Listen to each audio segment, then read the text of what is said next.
صلوات پڑھیں محمد و آل محمد.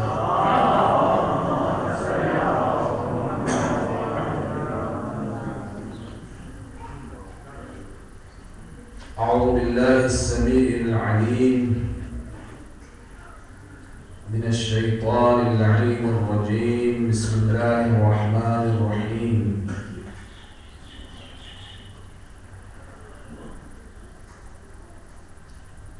الحمد لله المتجلي بنور جماله على الملك والملكوت، المحتجب في عز جلاله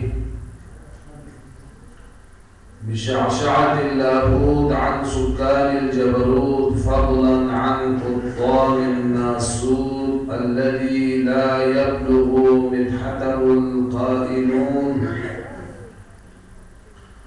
ولا يحصي نعماءه العادون ولا يؤدي حقه المجتهدون،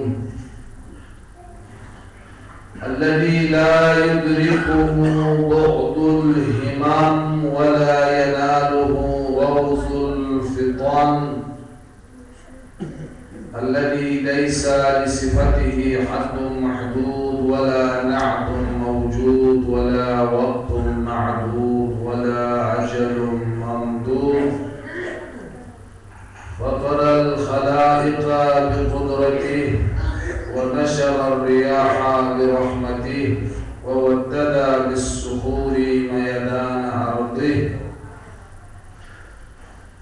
الذي جعل الحمد مفتاحا لذكره وطريقا من طرق الاعتراف لوحدانيته وسببا لمزيد من فضله ودليلا على آلائه وعظمته.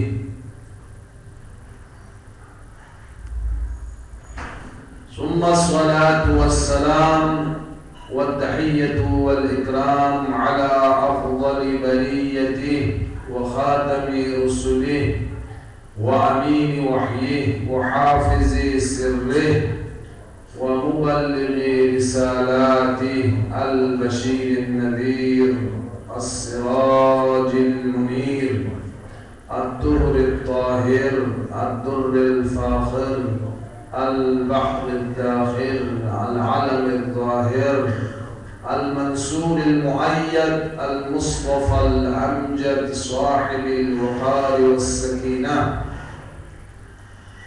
المدفون بأرض المدينة حبيب قلوبنا وطبيب نفوسنا أفضل الأولين وأطيب المرسلين، الذي سمي في السماء بأحمد وفي الأرضين بأبي القاسم.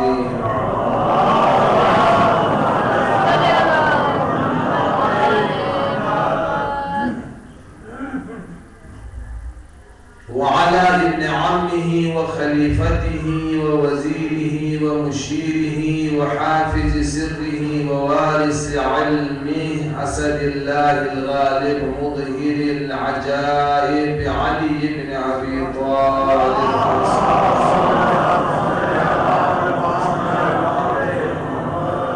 وآله الطيبين الطاهرين المعصومين المظلومين المنتجبين المنتخبين المهديين المكرمين الغر الميامين، الذين أذهب الله عنهم الرجس وطهرهم تطهيرا.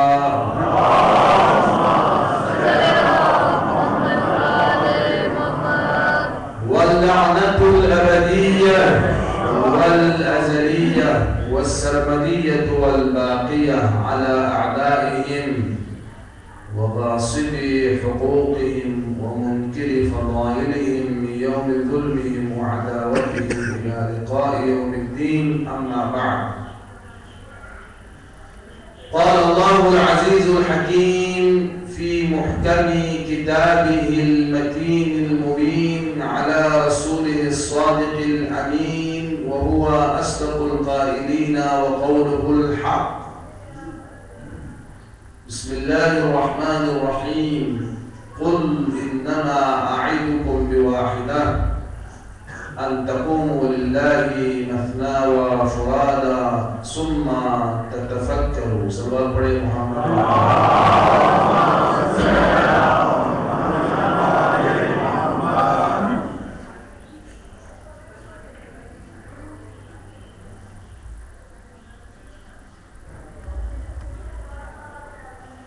جسمی اور مجازی انقلاب عالم مجاز سے اور انسان کے جسم سے متعلق ہے. فکری اور حقیقی انقلاب کا رابطہ انسانوں کے عقل سے ہے.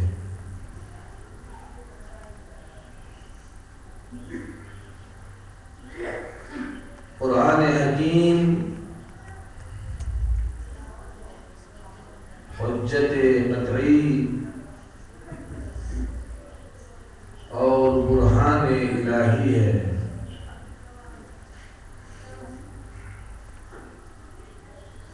جہاں انسان مختلف موانع کے پیش نظر انسانی دل دماغ میں جو غلط عقائد راسخ ہو چکے ہیں اور توہمات و شک کے عالم میں انسان حقیقت کا راستہ کھو بیٹھتا ہے، وہاں خالق ذوالجلال نے قرآن حکیم میں برہان عقلی کا راستہ ان کے لیے کھول دیا ہے.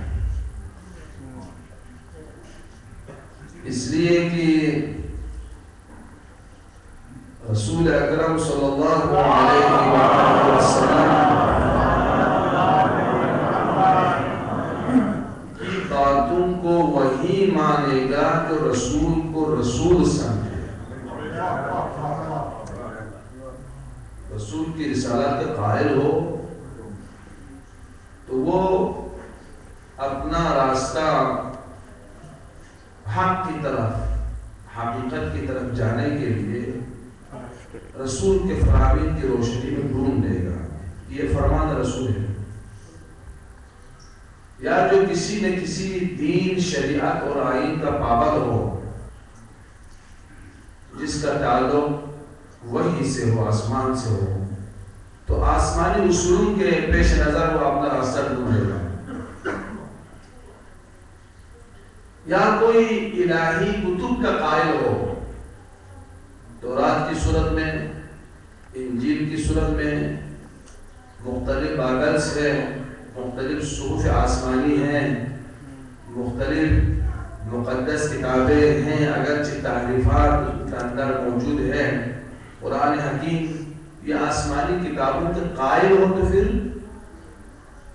حقیقت تک جانے کا راستہ الہی اور کتابی دلائل سے وہ سمجھیں گے.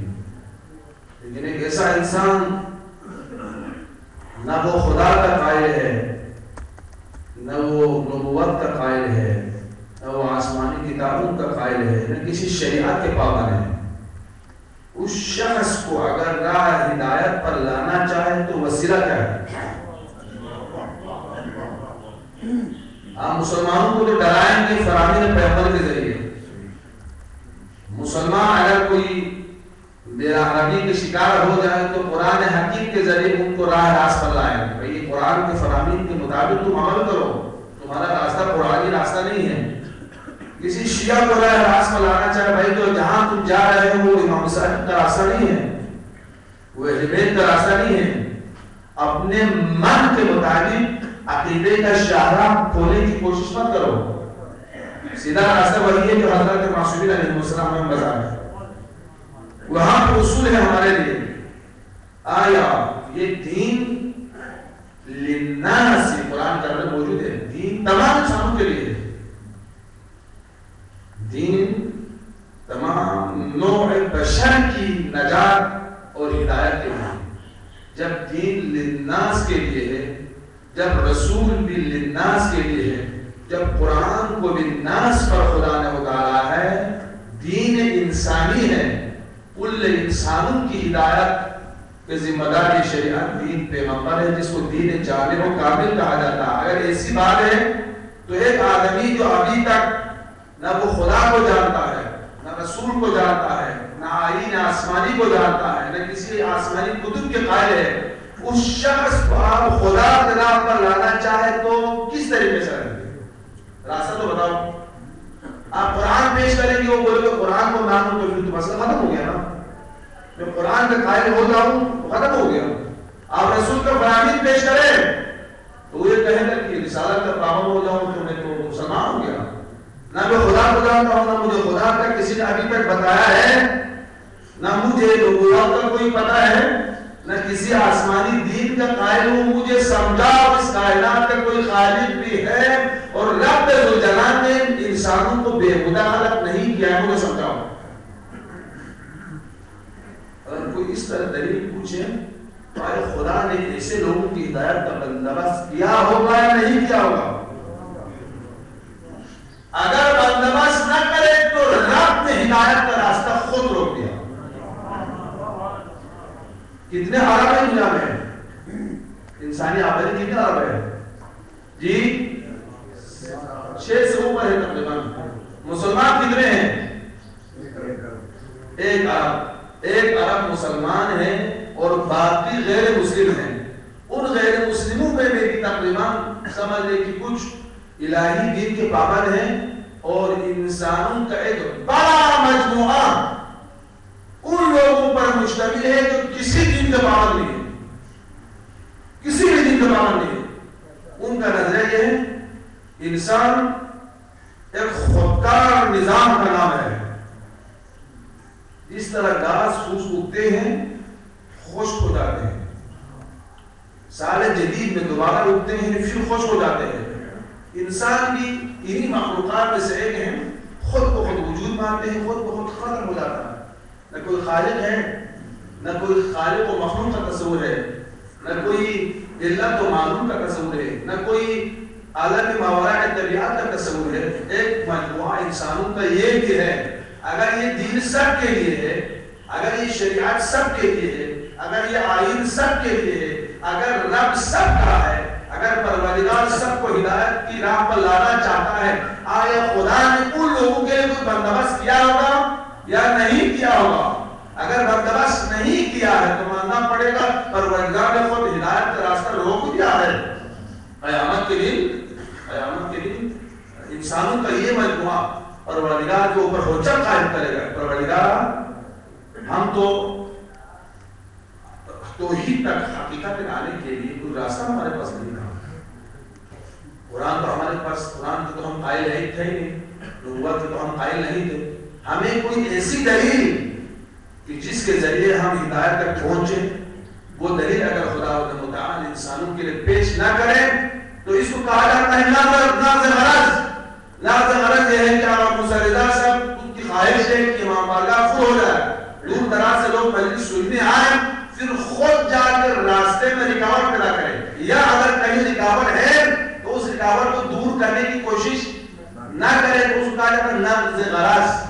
نقض غرض جو کرتا ہے وہ عقل کے نزدیک قبیح ہے. عقل کا فیصلہ ہے کہ اس کو کوئی اچھا کام، لیکن پروردگار جن کے پاس قرآن نہیں ہے، پروردگار جن کے پاس دین نہیں ہے، پروردگار جن کے پاس امام نہیں ہے، پروردگار جن کے پاس شریعت نہیں ہے، جن کے پاس آئین آسمانی نہیں ہے، جن کے پاس آسمانی سلوک نہیں ہے، وہ اگر تیری ذات تک، اس دین تک، اس نظام تک آنا چاہے تو ان کے لیے کیا بندوبست کیا ہے؟ تو خالق کائنات کا ارشاد ہے ایسے لوگ جن کے پاس کتابیں نہیں ہیں، جن کے پاس رسالت نہیں ہے، جن کے پاس نبوت نہیں ہے، جن کے پاس آسمانی آئین نہیں ہے، ان کے دینے کی ہدایت کا میں نے بندوبست کیا ہے، اور اس ہدایت کے سرچشمے کا نام ہے عقل۔ محمد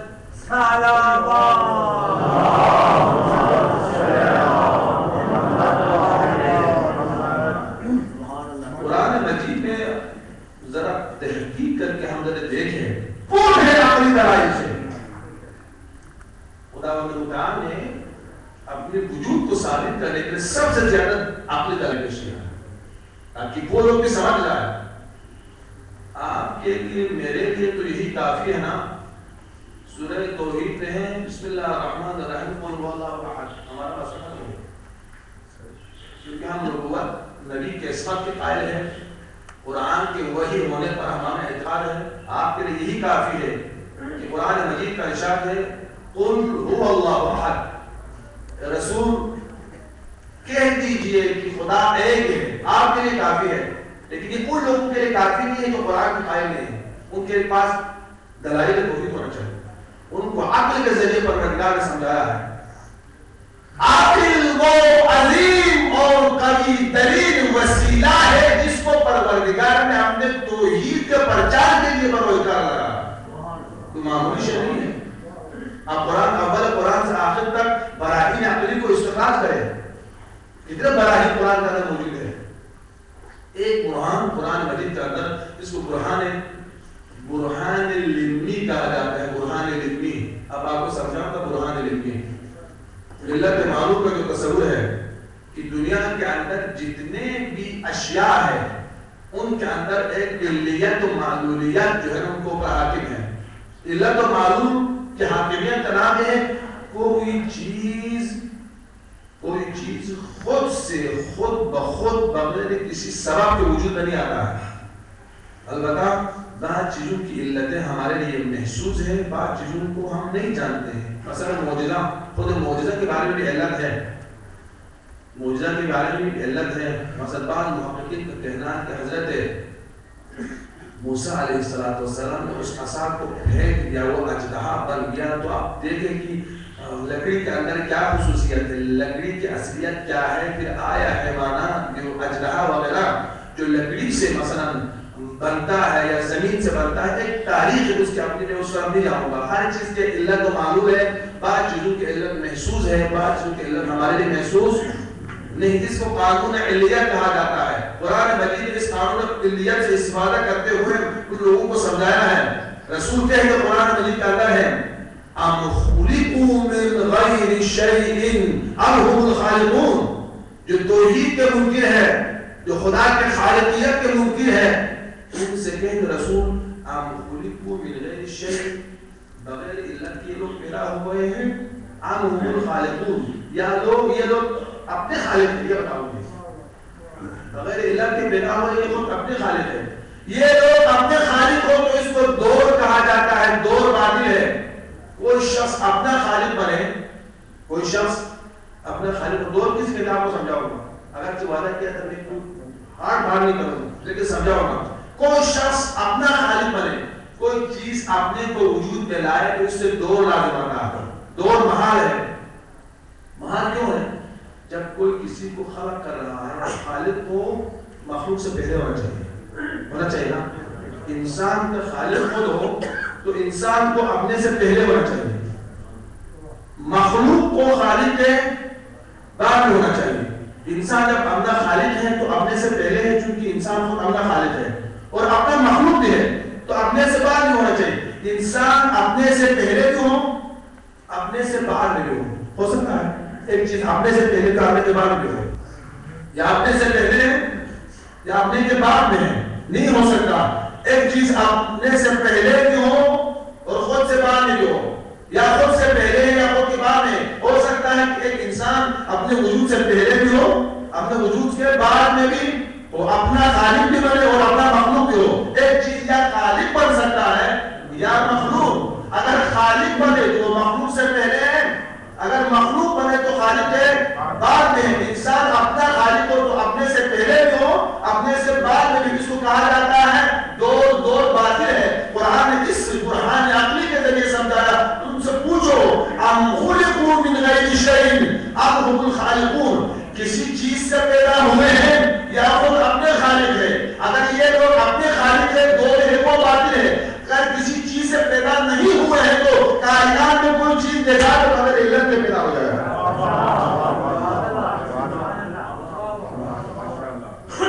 قدر دلیل اپنے قرآن مجید نے پیش کیا ہے. اب یہ خود پیچیدہ بات ہے.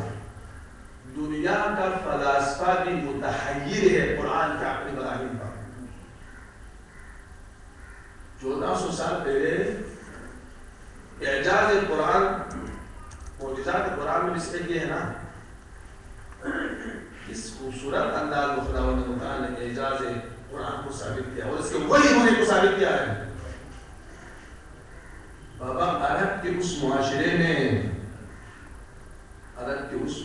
میں کہ لوگ فلسفہ تو دور کی بات ہے, پیچیدہ علوم دور کی بات ہے, انسانی تہذیب, انسانی تمدن, انسانی علم کے ابتدائی مراحل سے بھی دور تھے عرب. کیا بندوبست کرتا ہے پروردگار. اسی لیے جان بوجھ کر پروردگار نے ارشاد فرمایا کہ ہم نے امیین میں سے ایک نبی کو مبعوث کیا ہے.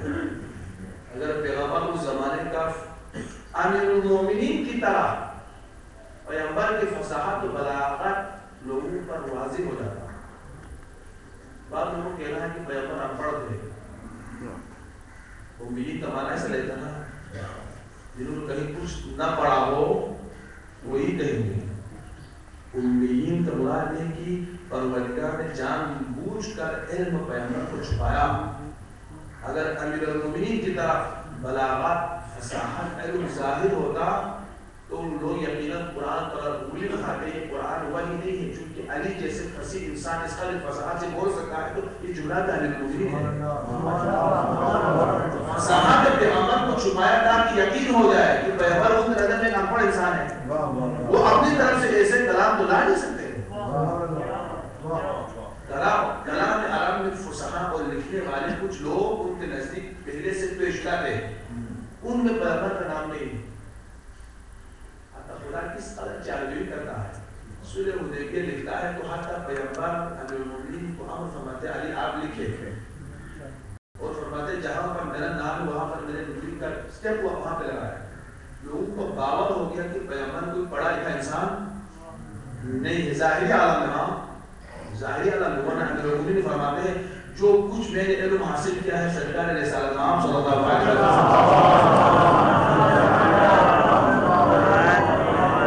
لیکن لوگوں پر خدا نے یہ ظاہر کر دیا کہ پیغمبر اتنا پڑھا لکھا نہیں ہے, لیکن علم کے موجود میں غوطہ ہو کر حکمت و عرفان و بلاغت کا یہ خاتمہ آتا ہوا سمندر قرآن کی صورت میں نازل ہوتا ہے. تو لوگوں نے کہا اس پیغمبر سے اس قسم کے کلام از خود ممکن ہے, یقیناً اس کا تعلق آسمان سے.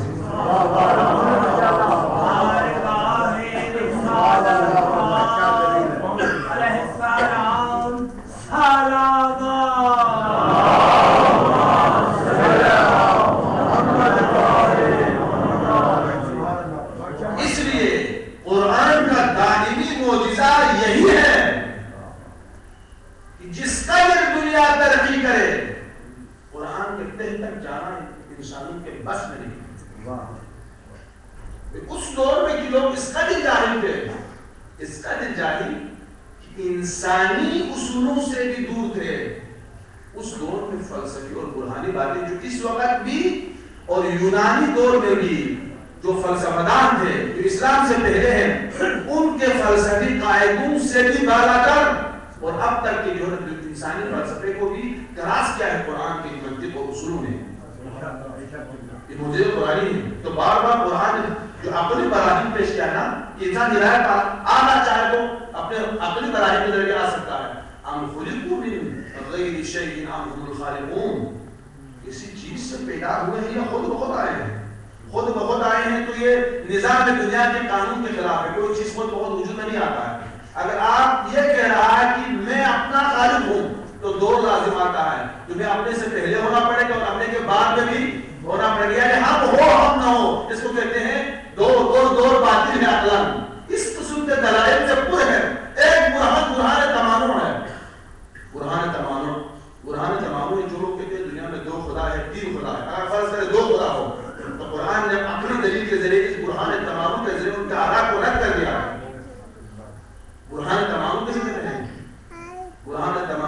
تھے دو خدا ہو. اب ایک خدا دوسرے خدا کے ارادے کے پابند ہو جائے تو وہ تو خدا نہیں ہے. ٹھیک ہے جی, وہ خدا نہیں ہے. اگر دونوں خدا کے ارادے مساوی ہو تو بات کس کی چلے گی جی؟ دونوں کے ارادے برابر ہیں تو بات کس کی چلے گی؟ اگر دونوں کے چل جائے تو پھر نظام دنیا برباد ہو جائے گا. اگر ایک کی چلے تو جس کی چلے وہ خدا ہے, جس کی نہ چلے وہ خدا نہیں. ان دو سے خالی ہے. دنیا میں آپ دو خدا فرض کریں. ایک خدا یہ کہتا ہے کہ سورج طلوع ہو جائے تو دوسرا خدا کہ ٹھیک ہے صحیح بات ہے طلوع ہو جائے کوئی بات نہیں. تو جو بعد میں پہلے خدا کی تائید کرے بعد والا خدا نہیں, چونکہ خدا اپنے ارادے میں مستقل ہوتا ہے. خدا کسی اور ارادے کے پابند نہیں ہوتا ہے. جو خدا پہلے کہے کہ سورج طلوع ہو جائے دوسرا خدا کہے کوئی بات نہیں میں آپ کی بات مان لیتا ہوں, جو مان لے وہ خدا نہیں ہے. جو مان لے وہ خدا نہیں ہے. اگر دونوں خدا کے آراء مستقل ہو جائے, دونوں کے آراء مستقل ہو رہے ہیں کہ ایک خدا دوسرے خدا کے ارادے کے قائل پابند نہ ہمارے مستقل ہے. ارادے میں استقلال پیدا نہ ہو تو وہ خدا نہیں ہے. ارادے میں استقلال کب پیدا ہوگا؟ ایک خدا کہے سورج طلوع ہو جائے دوسرا کہے نہ ہو جائے, تبھی تو سوال ہوگا نا. اگر ایک دوسرے کی بات مانے دونوں کہے ہو جائے تو ایک تو دوسرے کے قائل ہو گئے تو وہ خدا نہیں, وہی پیدا والا خدا ہے. اگر دونوں کے ارادے کو استقلال مانا, یہ قانون ربوبیت ہے, تو ایک خدا کہے گا کہ سورج طلوع ہو جائے دوسرا کہے گا نہ ہو, دونوں ارادے مستقل ہے. دنیا کا نظام برباد ہونا چاہیے. اب عقل سے سنو, اب مانا پڑے گا کہ دونوں خدا کے رائے ایک تو نہیں ہو سکتی. اگر ایک ہو جائے تو ایک خدا ہوئے, اگر ایک نہیں ہے تو دنیا کو اب تک برباد ہو جانا چاہیے تھا, لیکن دنیا برباد اور تباہ ہو گئی ہے.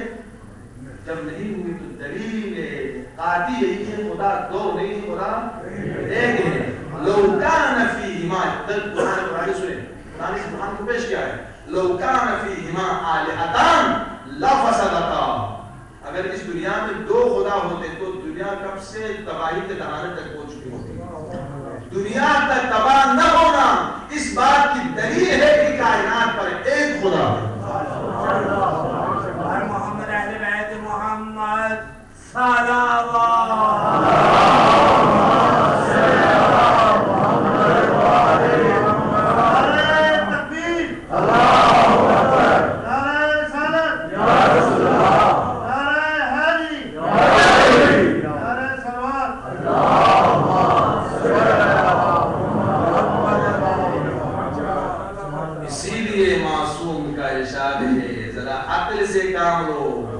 ہم تک بھی تو آ جائے گا, خدا تک بھی پہنچے گا, دین بھی تیرے ہاتھ میں آ جائے گا. جب نبیوں کا وہ شعار میں دوبارہ دہرا رہا ہوں, لو کنا نسمع, ہم جہنم میں گئے ہیں اگر ہم انبیاء اور ائمہ کی باتوں کو سنتے اور ان پر عمل کرتے, یا او نعقل, یا ہم اپنے عقل سے کام لیتے, ما کنا من اصحاب السعیر, ہم جہنمی میں نہ ہوتے. یا انبیاء کی باتیں سنتے یا عقل کرتے, وہ او کلم سے انبیاء کی باتیں سن کر ان پر فکر کرتے کا جملہ نہیں, واو نہیں, او ہے. او کا معنی یہ جدا ہے.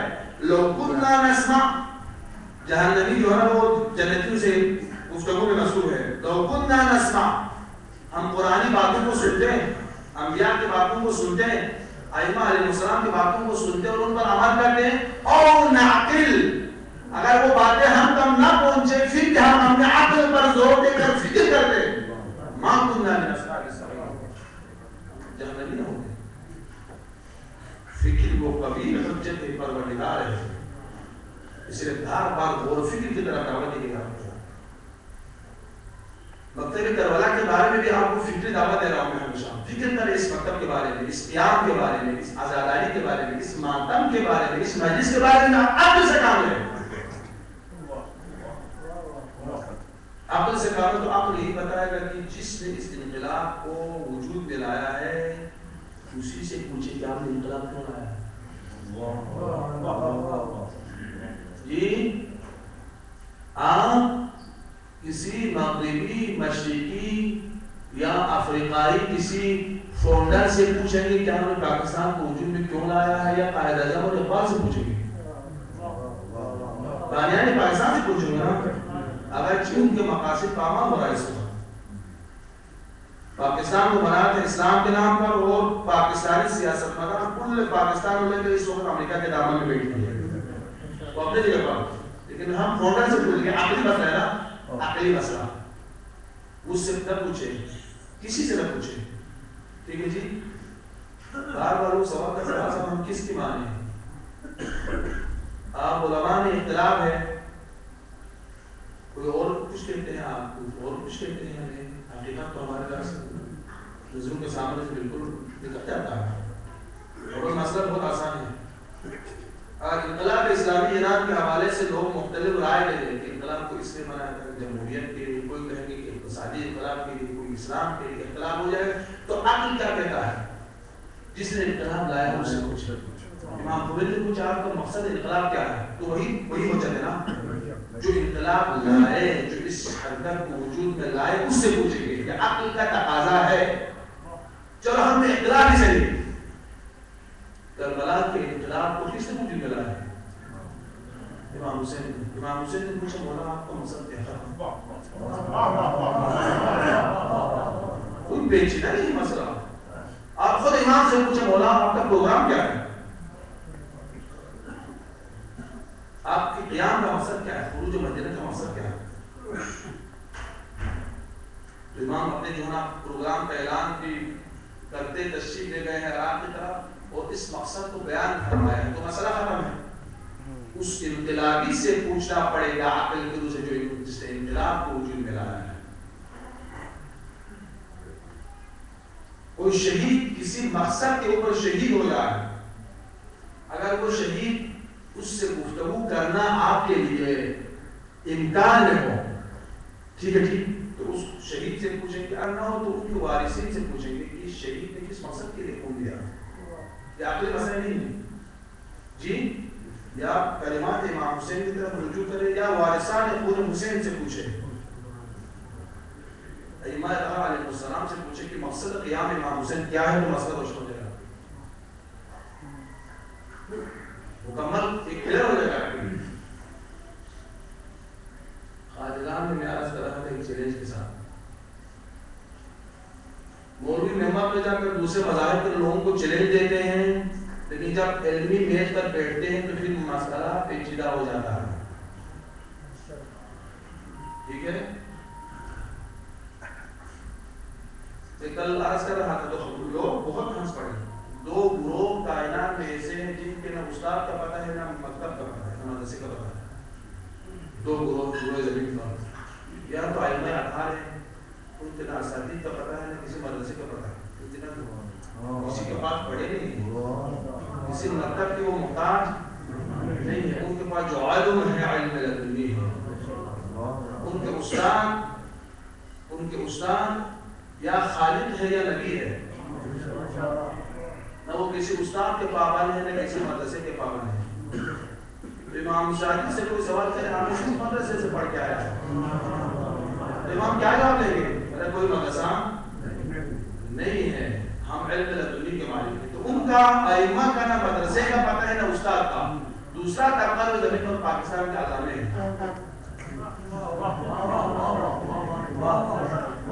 ان کے نہ مدرسے کا پتہ ہے نہ استاد کا میں غرور سے چلے دے کے تھک جا لیکن مجھے آج آپ کہاں پڑھا ہے آپ نے کچھ نہیں بولے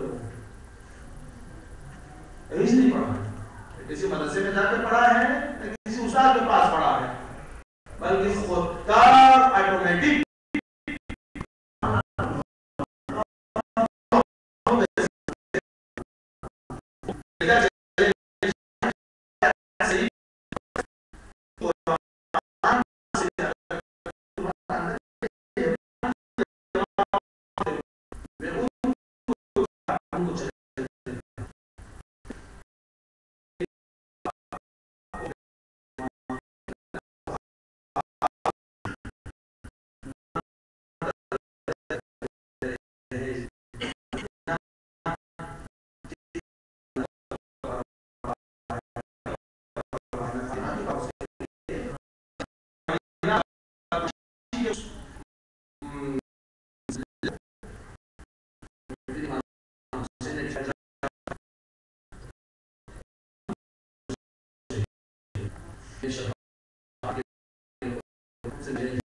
امام کلمات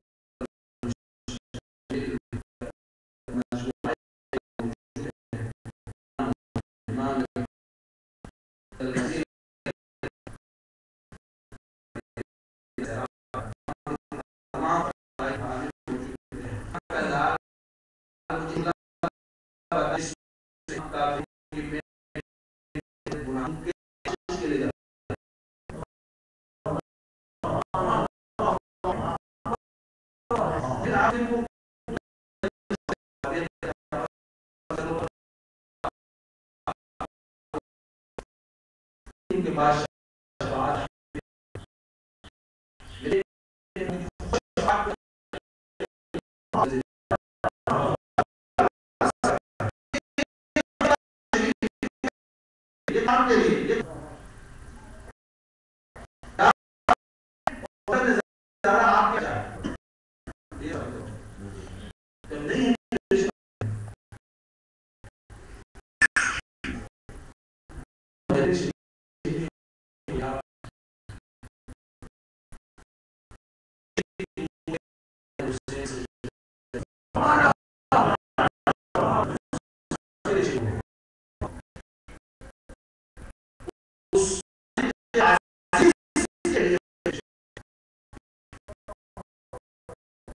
اب اس سے بس چیز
سے جو ہے خواتین باہر کا دنیا والوں سے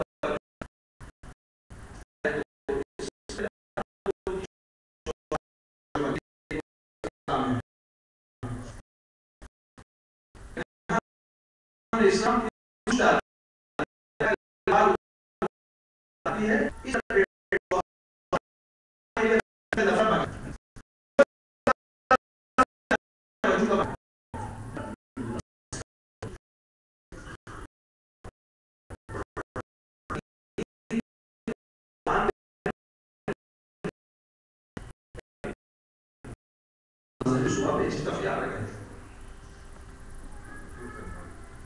اس گروپ کا پابند